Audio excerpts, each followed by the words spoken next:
if you walk into any bookstore or just scroll through your social media feed for 5 minutes, you are going to be bombarded with a very specific promise. Oh, yeah. It's the promise that keeps the whole self-help industry in business. Yeah. It's this idea of, well, more. More is the key word, isn't it? More passion, more focus. More connection. Exactly. The narrative is that if you just do the work, if you meditate, go to therapy, read the Stoics, optimize your morning routine, eventually you're going to hit this peak state. Right. We think that waking up or becoming mature is like upgrading your TV from standard definition to 8K resolution. We expect life to become Technicolor. Yeah. Louder, more vivid, just more. Right. It's the high definition life. Right. That's what we're sold. We equate clarity with vitality. We assume that seeing the world clearly means falling more deeply, more passionately in love with it. Right.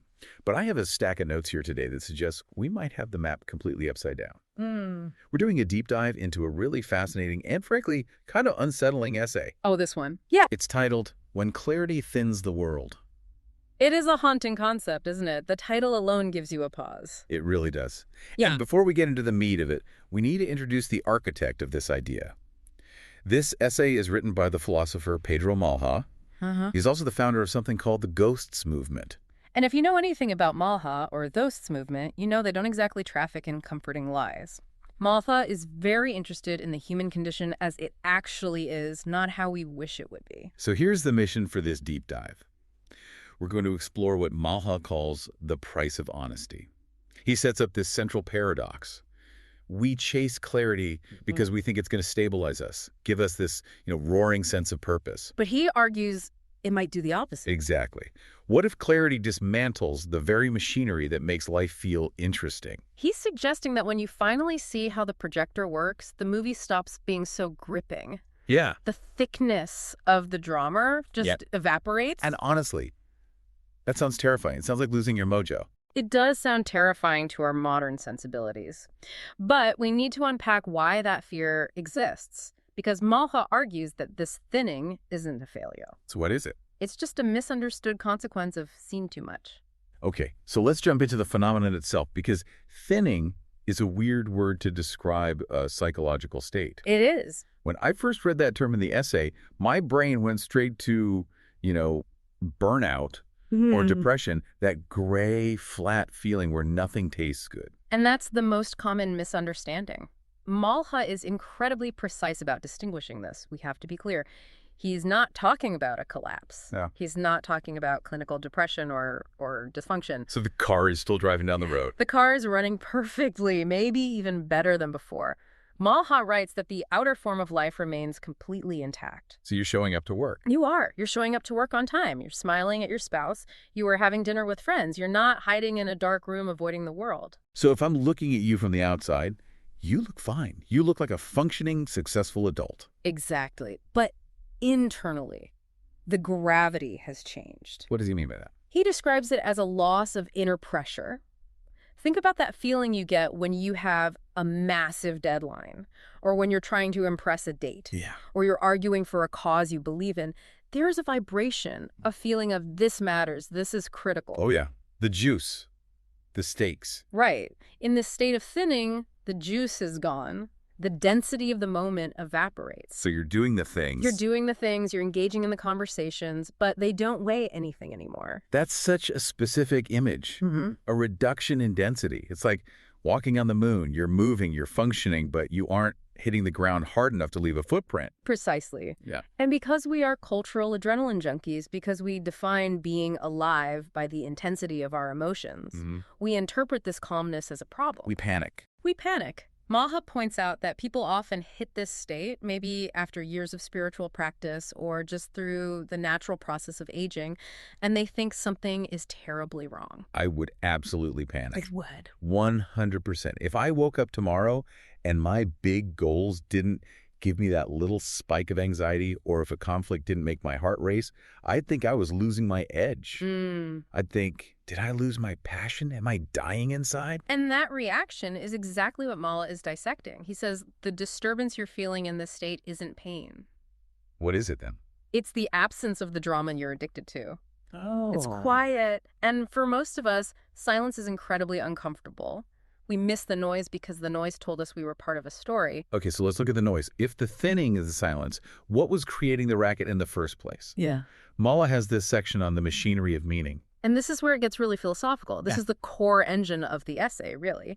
Maha argues that what we experience as, well, as meaning or passion, it's almost entirely generated by one thing. Which is? Tension. Tension. Think of a guitar string. For it to make a sound, it has to be stretched tight. It needs tension. Right. Malha says our lives are stretched between two poles. Who we are right now and who we think we should be. The self-improvement project. The gap between me and the better me. Precisely. Or the tension between here and there. I am here, but I want to be there. At the promotion, at the wedding, at the finish line. Malha writes that passion thrives in that gap.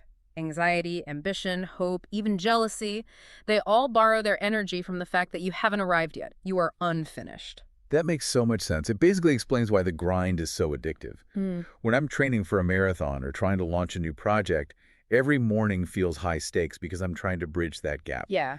I am the protagonist in a movie montage. And the world presses back against you. That resistance makes the time feel thick. It makes the narrative compelling. Malha says, when you believe you are becoming someone, the world has weight. But then enter clarity. Enter clarity, and clarity is a complete buzzkill for the movie montage. So why? Why does clarity ruin the party? Because true clarity, whether it comes from deep philosophical inquiry like Malha's or meditation or just life slapping you in the face enough times, it reveals that the gap is largely imaginary. You realize that becoming someone is a never-ending game. You realize the future is just a mental concept. You accept what is. And when you accept what is, the guitar string snaps. Or it just goes slack. The tension dissolves. And without the tension, the machinery that produced urgency shuts down. Malha has this line that stopped me in my tracks. He says, the world does not disappear, but it stops insisting. The world stops insisting. That is hauntingly beautiful, but also kind of sad. It's a double-edged sword. It means the emails, the social obligations, the conflicts, the goals, they stop demanding your soul. They become optional. On one hand, that sounds like freedom. Hey, I don't have to stress about this meeting. But on the other hand, if nothing insists, why get out of bed? Right. Why do anything? That is the existential question. If tasks become purely informational rather than emotionally charged, life can feel very flat. You aren't looking for the world to complete you anymore. Exactly, or to validate you. You're just there.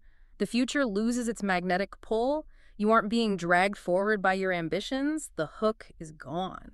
This leads us right into the daily reality of this state. Because Mala tries to reclaim a phrase that, honestly, I use as an insult. I think most people do. He talks about going through the motions. I loved this reframe. It's so clever. Yeah. Usually if I say, oh, he's just going through the motions, I mean, he's checked out. He's a zombie. He doesn't care. Right. It implies neglect. It implies you're doing a bad job. But Mala redefines it as continuity without intoxication. Continuity without intoxication. Okay, let's unpack that. It means you are still performing the action. You're making the coffee. You are sitting in the meeting. You are writing the code. Sure. But you aren't drunk on the story of why it matters. He gives some examples that are really mundane, but when you look at them through this lens, they're fascinating, like making coffee. Right. Think about your morning coffee. Normally, even that simple act has a narrative attached to it. I need this to wake up. This is going to make me productive. I love my little morning ritual. This is me time. There's a lot of overlay. So much overlay. And in the thin state, it's just hot bean water. It's just hot bean water. And Malha insists it's not robotic. This is a crucial nuance. Okay. He says pleasure still occurs. The coffee tastes good. The warmth feels nice on your hands. But, and here's the key, it no longer promises anything beyond itself. It's not a stepping stone to a better you. It's just coffee. He also talks about listening. This one hit home for me because I realize how often I listen to people just to get my turn or to fix them or to get involved in the drama. That's the hook again. Usually when someone is venting to us, we get sucked in.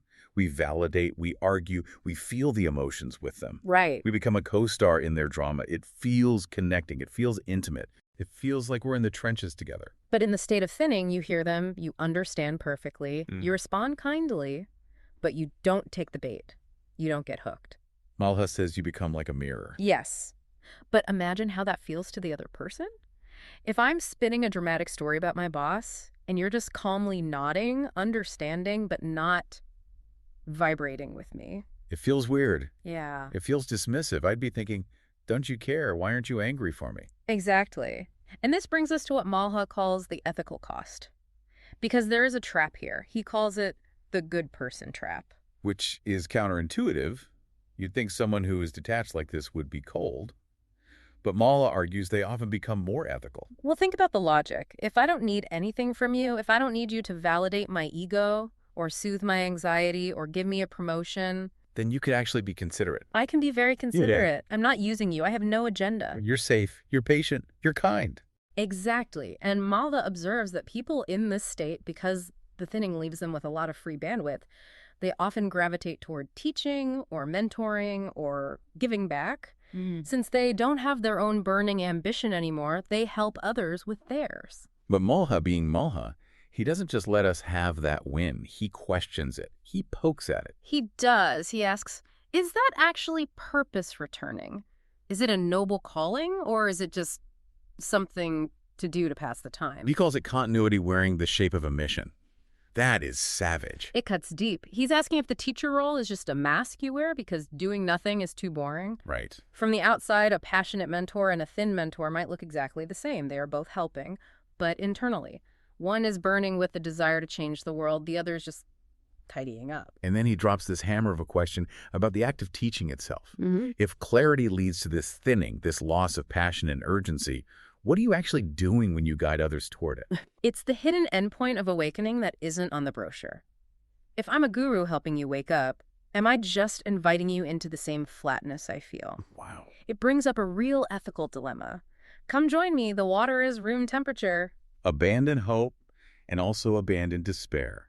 Just be. Malha summarizes it as less hunger, less fire, less illusion.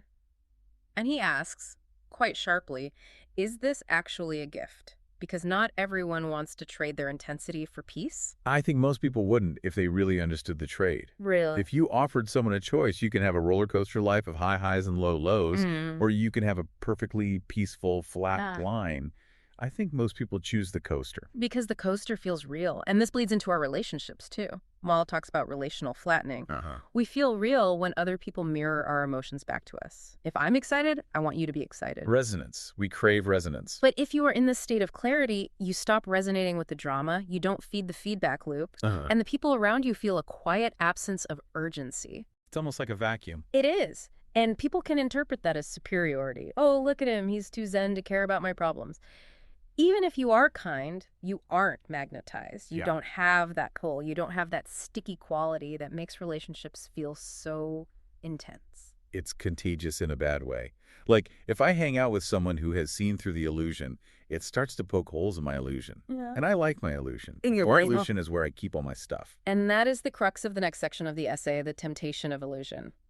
Malha explains why so many people, after touching this state of clarity, actually turn back. They reinvest. They reinvest in the game, they kick up new projects, they start wanting things again on purpose. It's ignorance is bliss, but with the twist. It's not that they are stupid, it's that ignorance is immersive. That's the word Malha uses. Illusion allows the world to feel textured. It puts you inside the movie. It gives you a script. And clarity pulls you out of the movie and sits you in the empty theater with the house lights on. Correct.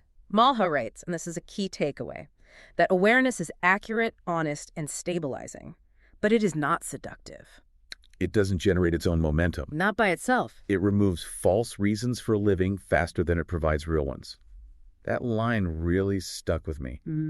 We have these old engines, ambition, fear, validation, proving our parents wrong, that ran our lives for decades.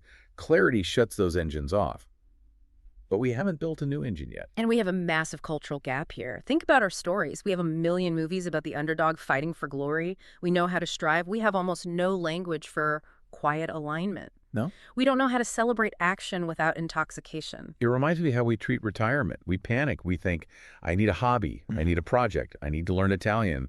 We can't just be. Because being feels thin. It feels uninhabited. It feels like waiting. So if we find ourselves in this state, or if we're afraid of ending up there, what is the solution? Does Pedro Malha give us the 5 steps to fix thinning? No, and that is what I respect most about this essay and the Goths movement in general. Yeah. He explicitly warns against trying to redeem thinning by making it useful. He says, not all knowledge wants to be applied. Which is heresy in our productivity-obsessed culture. Yeah. We want to take this Zen state and use it to be a better CEO or a better parent or to focus better. Sure.